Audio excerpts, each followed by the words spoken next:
Welcome back. Now, this week, the South African Council of Churches said that South Africa appears to have become the world capital of corruption.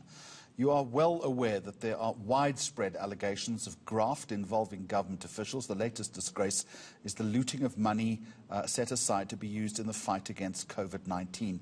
And that, again, informs our discussion in our regular weekly series called The State We're In. Today, I want to talk to Professor Firoz Cachalia from the Wits Law School. He is also the former Gauteng Economic Development MEC. Professor, good afternoon to you. At the top of this bulletin today, we've had two stories of, again, alleged tender irregularity. And I'm suspecting that that is the tip of the iceberg. How do you think it is when it comes to corruption that it's got so bad so quickly?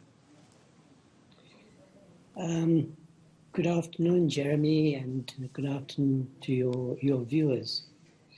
Look, I think we have an opportunity in the country in this moment to address deep problems that we've failed to address in the last 25 years, and in a sense to rewrite the post-apartheid South African story.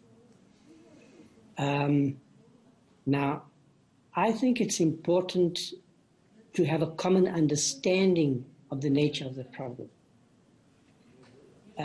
Too much of the public discussion, in my view, has focused on the problem of criminality. Now, let's be clear. Where political corruption involves criminality, it's important for the law enforcement agencies to prosecute and to convict criminals. But I think the problem of political corruption, or what I call political corruption, is broader and deeper than criminal conduct. And I want to explain why. Well, let's hear your view on that, because I would say to you, Professor, that as a former politician, corruption probably existed when you were running things, maybe not as brazenly. So what was different then compared to now when it comes to that political culture that you refer to? Well, I think the problem was already developing.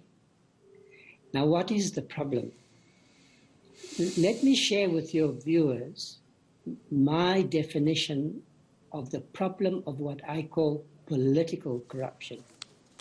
It is any abuse of public power and authority by those who hold elective office or who are employed in the public service for private gain or enrichment.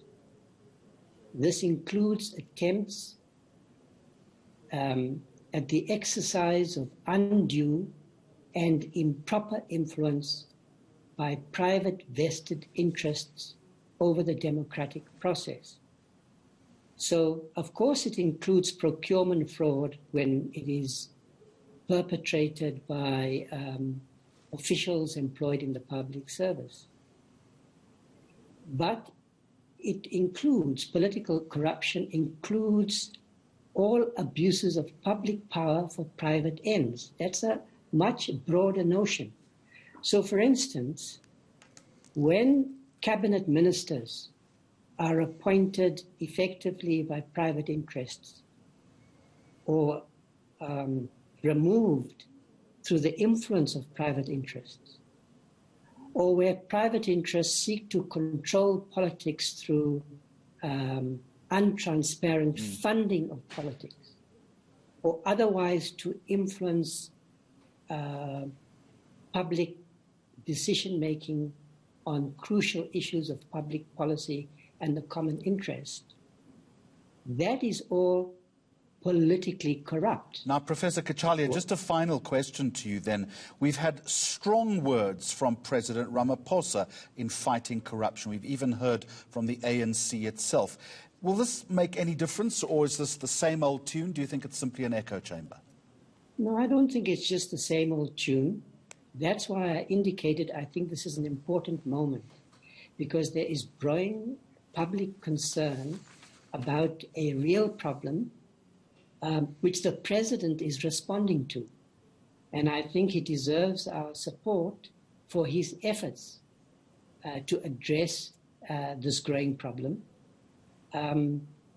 You know, I think in this moment what's important is that we identify remedies which include criminal prosecution, but which are not limited to criminal prosecution, because as I'm indicating, this is a more serious problem about the way our democratic institutions function. It's about the impact of political corruption on the functioning of our democratic institutions.